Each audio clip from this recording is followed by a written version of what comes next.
Live from Washington, D.C., Sekulow Live. Phone lines are open for your questions right now.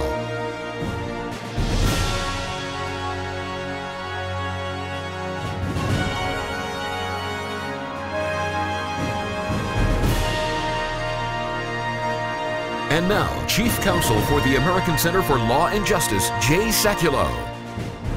We're talking about the situation with Iran. Let's recast it. Jordan will recast for you what has happened. The Ayatollah Khomeini, the religious cleric leader of Iran, has issued a Twitter storm. It's got a 1, 2, 3, 4, 5, 6 in a row, one of those kind of tweet storms, and then an additional one on issues within, on sanctions, I think is very important. What we pointed out, and I think we could go over it again in the second half hour, is the first tweet.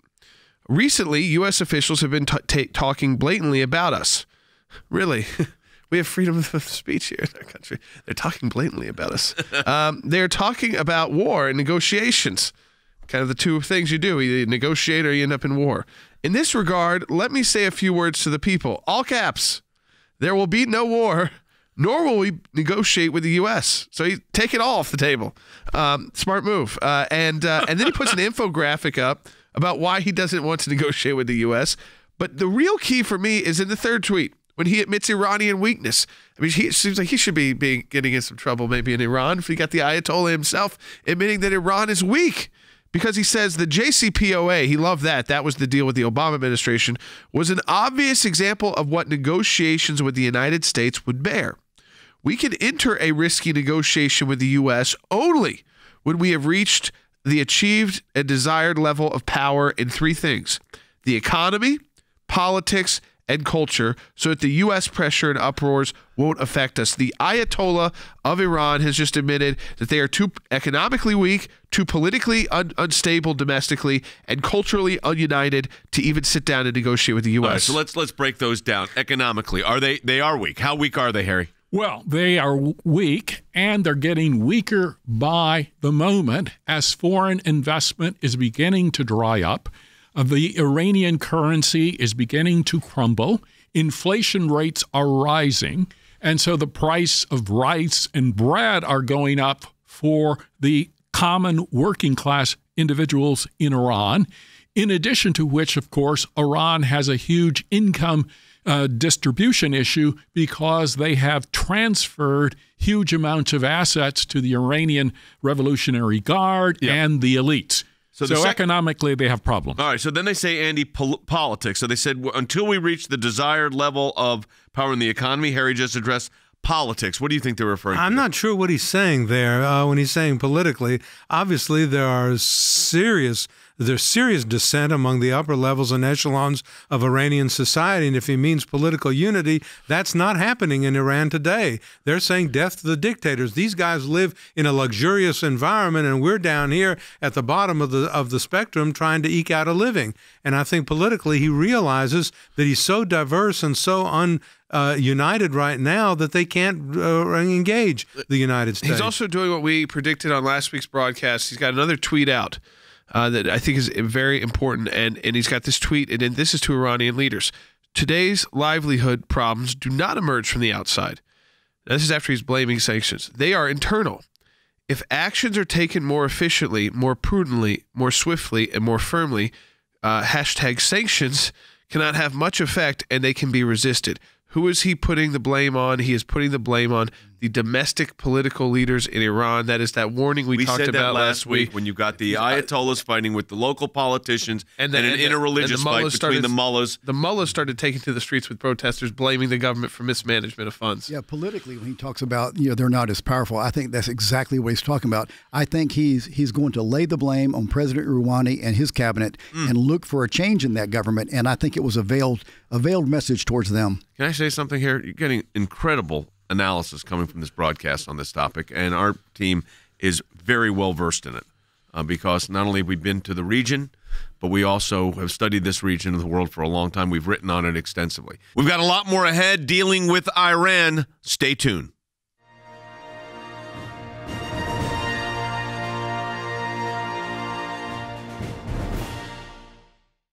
It's a very dangerous and troubling time in the Middle East. Iran is threatening our key ally, Israel. Iran is violating international law. It has illegally conducted ballistic missile tests in direct contravention to a major UN resolution. It's even violated the abysmally disastrous Iran nuclear deal. But even worse, Iran's missiles actually have inscribed on them, quote, "Israel must be destroyed." At the same time, Iran has taunted and terrorized U.S. sailors. It has wrongly imprisoned American citizens, and it threatens our national security. Stand with the ACLJ now. We're mobilizing at the UN, through our Jerusalem office, and on Capitol Hill to defend the interests of Israel, and to defeat Iran and protect America. Add your name to our petition today. Call 1-877-989-2255. Or you can add your name online at aclj.org.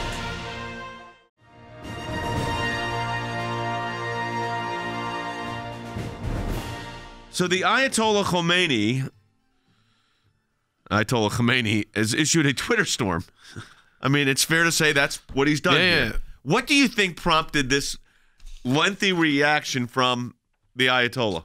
With sanctions? Unrest in the streets, the new round of sanctions that as we talked to, Free Beacon writes about how that just this one ship, the Saviz, which is a ship that the Obama administration unsanctioned, which will now be sanctioned again, which means it won't be allowed to be at these ports of call. This is basically a ship that is sitting off the coast of Yemen in the Red Sea, providing munitions and targeting information to the Iranian-backed Houthi rebels to attack the Yemeni government as well as the Saudi government, which those rebels have attacked. And there's actually imagery we've got up on our Facebook and Periscope feeds of this boat with go-fast boats on top of it. Those Iranian go-fast boats that they utilize in the Red Sea area and the Persian Gulf to operate militarily. And so literally it's a terror boat, and that's coming under sanction. But that goes to a bigger sanction: all shipping, all petroleum. And if you're already at unrest levels with just the idea of those sanctions coming back, the Khomeini and these others are preparing for people to really take to the streets because the economy could really falter. All right, let's go ahead and go right back to the phones. Rex in Texas, opposing view. Rex, welcome to Jay Sekulow Live. You're on the air. Opposing views are, unlike Iran, you could have an opposing view here. Rex, go ahead. Welcome to the broadcast. You're on the air. Thank you. Why is Iran under sanction?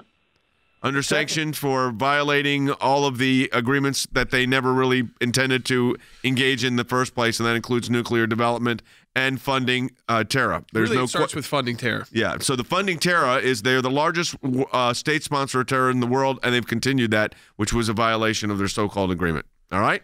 Next question? All right. The next question is, why can't they have nuclear weapons? They're a sovereign state. Pakistan does. Yeah, do you think it's a good idea? Should we just go ahead and build it for them then? It's not a question. It's not a question. No, my question is that how you would like them to treat us?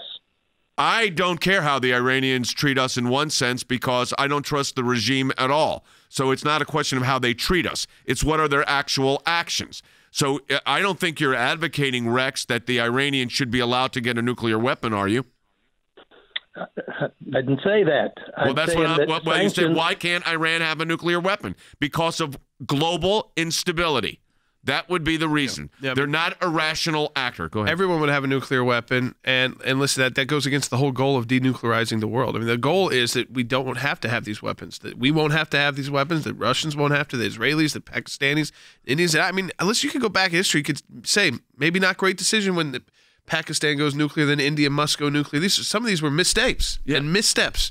That being said, you don't help them along the way, and you make it nearly impossible for any of these countries to actually develop functioning nuclear weapons. Okay, yeah, it's regrettable that as many nations have nuclear weapons as they do, but Iran, unlike Pakistan and unlike India and other countries that have weapons, they are aggressors, and they've proven this over and over again, and they're bent on conquering that part of the world. Yep. You don't want a country like that to have nuclear weapons. Andy, we've been on the border of Israel towards Syria. We've been in the south in Eilat.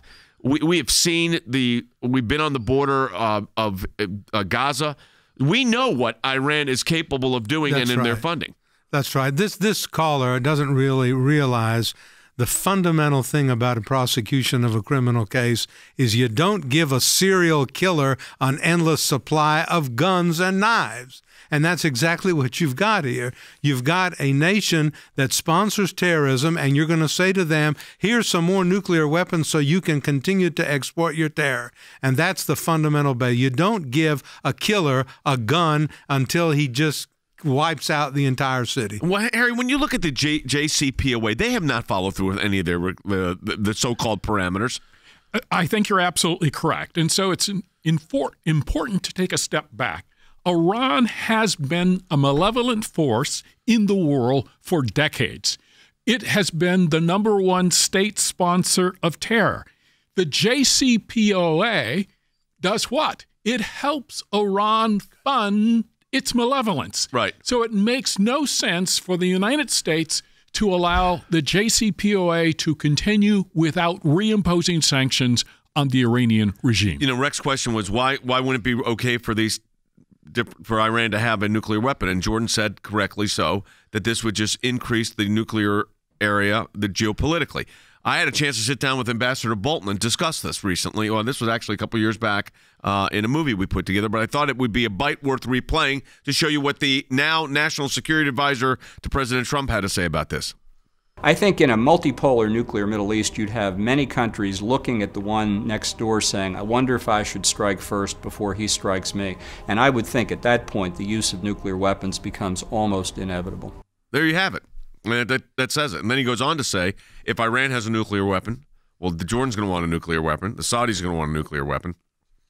And it increases nuclear capacity. All right, let's go right back to the phones here. George in Arizona, on line 5. George, welcome to Sekulow Live. Hi, George. Go ahead. Hey, how you doing? I'm Good. a 30-year vet. I'm retired anti-terrorist force protection officer. But let me just say that I think what Trump's doing good. I think what we're doing in the Middle East is great. But I hope someone has their eyeballs on the big picture, because with all these nations that we have tariffs against and sanctions, are they talking together? And could we have a repeat of December 7th, 1941, where our only deterrence now is retaliatory? That's my only concern is how do we deal with multiple targets? So I think, look, George, I mean, the cooperation going on country to country within our coalition is stronger than it's ever been. You have the most unusual alliance in the Middle East, and certainly I think, Wes, in our lifetime, and that is Israel, Jordan, Egypt, the Gulf states, and Saudi Arabia in alliance with Israel because of the threat of Iran. Iran's been the unifying threat factor. Yes, it has. It used to be Iraq and Iran. Now it's just Iran. And the other thing, to answer the caller's concern, because it is a legitimate concern, because there is the potential of our enemies conspiring against us, say, for example, North Korea and Iran, which have a great relationship. It's why our intelligence services, Homeland Security, and the United States military is constantly vigilant, because they're countering this kind of threat. And we don't even know half of the threats that they actually diffuse before they become, super big threats. And that's why we've kept those countries, Iran, the whole world has kept those countries, Iran and North Korea, basically non-players to an extent economically. Their machinery is just not in place to go full-scale war. They have a lot of people sometimes, but again, we've got we have at this point in time, you could say we have the weaponry to take these threats out before they would become a massive threat. There would be casualties, yes, but again, remember how the wars ended in World War II, and there was a reason why. Now that hasn't had to be used again, but these countries, I think, know that in the back of their mind. Why that we haven't seen that before. But Andy, you mentioned the thing, you don't give a serial killer a knife and weapons. And that's exactly what you were dealing. When you look at Iran and what they've done on this terrorism level, which we've witnessed firsthand, there's no question that you cannot elevate them to that kind of status. No, you cannot. And what we were seeing happening with the Obama administration's adherence to the so-called, JCPOA, that was happening because there was no effective check on that. The current president, in an about-face, said, that's ridiculous. We don't have any really verifiability. Why should we be part of that? Why should we subscribe to something like that, and pulled out of it? Correctly so.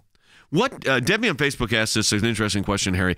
Can you explain what was, quote, agreed upon, end quote, in the JCPOA? Because that's a really good question. Well, essentially, Iran agreed to inspections so long as they had advance notice allowing them to remove the evidence before the inspectors showed up. So essentially, the JCPOA was unverifiable. Everyone knew that. Nonetheless, the Obama administration, along with its partners, decided to allow Iran to take control of billions of dollars, which they then used to fund additional terrorism throughout the world. So one thing I look at, Jordan, though, and I know you've been following this, and that is the protests on the street. Yeah. I remember you were very close, following it very closely when the situation, when they had really big in 2009 during Obama. What do you see now? When you're reading, when you're analyzing? Obviously on the brink. I mean, it's not at those levels. It's not every day. There's some things that concern me when you have the religious leaders, when you have Khamenei himself blaming the government. So you could have maybe a government shift politically where people may then not take to the streets again and say, oh, maybe he's right. It really isn't sanctions. It's not really our foreign policies. It's our domestic leaders don't know how to run our economy. That would be a faulty short-term, I think. I hope that they don't fall for that, the Iranian people. But obviously that is an attempt being made. You think that's a tactic? It's absolutely a tactic because Khamenei said in his tweet, in the same ground we were saying, today's livelihood problems do not emerge from the outside. They are internal. If actions are taken more efficiently, prudently, more swiftly and firmly, sanctions cannot have much effect and they can be resisted. So you think he's blaming Rouhani? Absolutely. Absolutely. He's blaming the Iranian government from within. And that's a tactical shift. Again, analysis you're not getting anywhere else. All right, we've got a lot more on the situation and the unfolding situation with Iran at aclj.org. Back with more on Iran and its nuclear threat.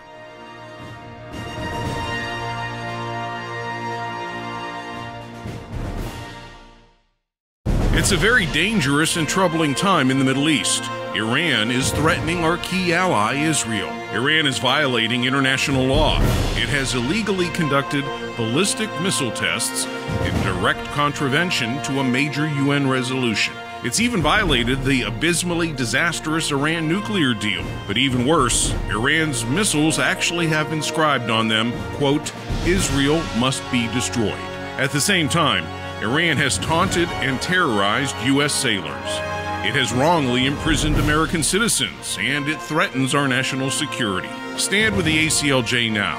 We're mobilizing at the UN through our Jerusalem office and on Capitol Hill to defend the interests of Israel and to defeat Iran and protect America. Add your name to our petition today. Call 1-877-989-2255.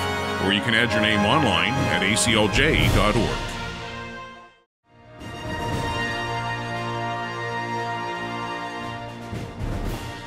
All right, so Scott on Facebook says, if they don't ever get nukes, they can't strike first. Prevention is much better than elimination. There's no question about that. The question will be, will the people of Iran go to the streets? But I think what Jordan just said before the break, I think it's worth repeating, is the Ayatollahs are clearly trying to change the focus of the blame here. Yeah, so they're not blaming even the sanctions. They're saying, hey, people, the sanctions won't be the issue if our leadership was better at the domestic level.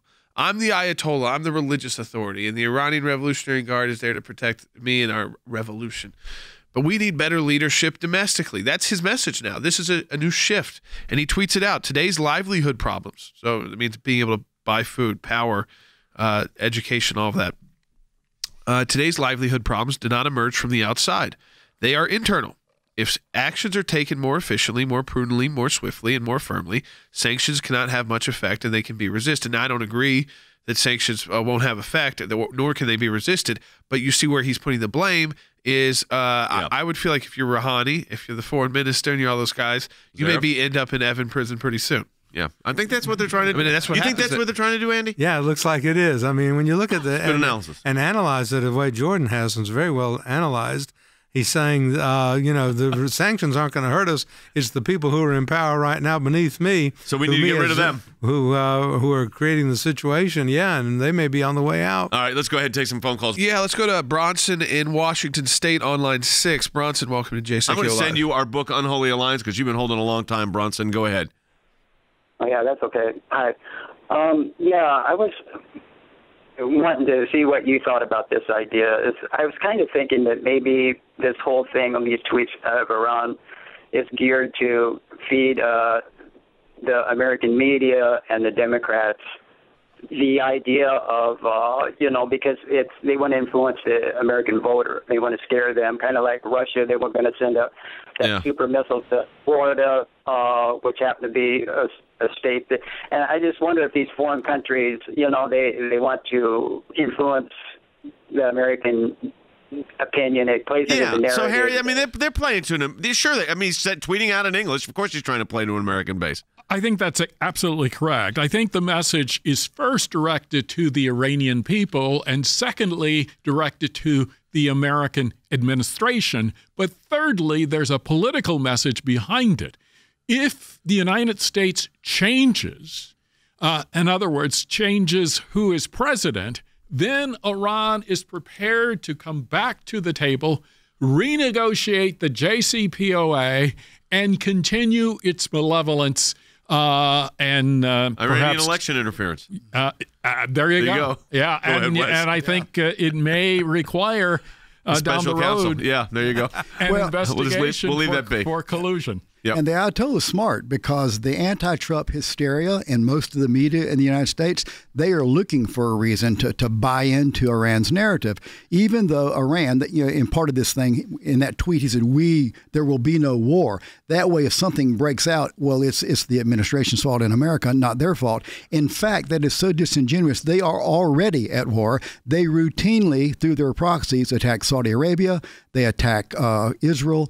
They're a malevolent influence in the world. So, in effect, Iran is already at war. They just won't admit it. There's a lot of news right now going on, by the way, on Pastor Andrew Brunson because a Turkish court rejected an appeal for the pastor to be allowed to go back to the United States. I will tell you, we are not, Andy, surprised at that at all. The Turkish judicial system is not independent or real. No, it's owned by Erdogan. Tayyip Recep Erdogan, the president of the country, owns the country. He owns the judiciary. He's the strong man. He's the power man. He tells them what to do and what not to do. And the fact that they keep him in house detention, in a way, is a blessing because they could put him back in confinement at any moment. But fortunately, they're not doing that. All right, let's take another call. Yeah, let's go to Tamara in Nevada online too. Tamara's also been holding on. Tamara, welcome to Sekulow Live. Hi, Tamara. Go ahead. We're going to send you a copy of our book on Iran as well. Hi, thank you so much. Yep. I just wanted to ask if you think that the sanctions on Iran and Turkey would cause them to do something desperate like attack Israel for their natural gas reserve that they've discovered. Don't think they'll attack Israel. That would be a non-starter for them. Not only would Israel's allies in the region come to their aid, but so would the United States, and Israel could take care of itself besides that. Having said that, they also, though you ask about in the call screener put in there that you're concerned about Iran, Turkey, and Russia banding together. There is, Jordan, there is some concern on that. Yeah, there is. Because Turkey's made the overture. The problem is that those countries, unlike the wars we've seen in the past, have not shown to really stand by their friends when it's not worthwhile anymore. True. So, for instance, it's worthwhile for Russia to stand by Assad because of the warm water port. If Assad looks like he's falling, then it's no longer worthwhile to stand by Assad. So it's not because they really like Assad or that their ideology is tied together. I think same thing goes with Iran. By the way, I don't believe that the Russians want a nuclear Iran. I think they'd be with us on that. I think that if you want to come up with an interesting alliance, I think you could have Iran, Saudi Arabia, Israel, Russia, all coming together to take out a Iran that went nuclear. Yep. All right, so we're getting a lot of people have asked us on Facebook and Periscope. I'm sure our radio audience is listening to this. So whatever happened to your picture of the Straits of Hormuz? So we are now putting up on the screen, there is the Straits of Hormuz, and it borders the UAE, United Arab Emirates, and Iran. And the primary shipping lane for oil is this, right? Right. It's the largest shipping lane for oil in the world. So if they close that, the impact that would have on the economies of the world would be significant, which means, Harry, they're not going to close it, or they're not going to be allowed to close it. They will not be able to sustain it, either because of military intervention or because of pressure from other economies. All right, let's go ahead and take another call. Yep. Chris in Nevada on line 1. Chris, welcome to Sekulow Live. Hey, Chris. Hi. Isn't the ultimate goal of the administration sanctions to have the economy get so bad in Iran that the Iranian people overthrow the Iranian regime, as opposed to negotiating a new deal, especially when Iran's leaders never abide by the terms anyway? I think that, listen, one thing would be is to have the people really overthrow the regime, I don't think happens without some kind of counter intelligence support, covert operations support and mass from the numbers U.S. on the streets. Mass numbers, ultimately likely armed. Yeah. And so I'm not saying the U.S. going to war, but we have covert operations, and you better make sure you're arming the right people, because I don't want to. I think that the worst would be is you have that moment and you got an Ayatollah. You got to, he's a reformist Ayatollah. That's not what the world needs. Is we need to keep that group out of any kind of revolution. But I don't see it happening without covert support, at least, to an Iranian resistance. What do you think? In the Wes? United States, we do not always state publicly our goals. And so I think we'd like to have regime change in Iran. You betcha. We may not be stating that, but if that happens because of economic sanctions or political unrest, we would not mourn the loss of the Ayatollah and his regime. What do you think, Andy? I agree with Wes entirely. That's exactly a correct analysis. We want to see the regime change. I think we want to see it there. We definitely want to see it in Turkey, and we're going about it the right way under this president. What do you see, Harry, as it relates to the economy? We only got 30 seconds here. Can the Iranian people sustain these kind of hardships? Not for very long, but they can certainly sustain things longer than I believe Turkey can. They're less vulnerable than the Turks. All right, very informative broadcast, and we're glad we're able to bring it to you. Let me encourage you to go over to aclj.org. When we address these issues, whether it's domestic or, in this case, international, the ACLJ is involved globally on this. In fact, I just authorized some additional filings right now in defense of Israel at the International Criminal Court in The Hague. Obviously, with relates to Iran, we're always engaged at the United Nations, pointing out their violations of various treaties and protocols, and we're going to continue to do that with your help. Again, aclj.org. Also, there's a phone number on the screen you can call in your pledge as well, but again, the easiest way to do it, aclj.org. That'll do it for the broadcast this week. We'll see you next week.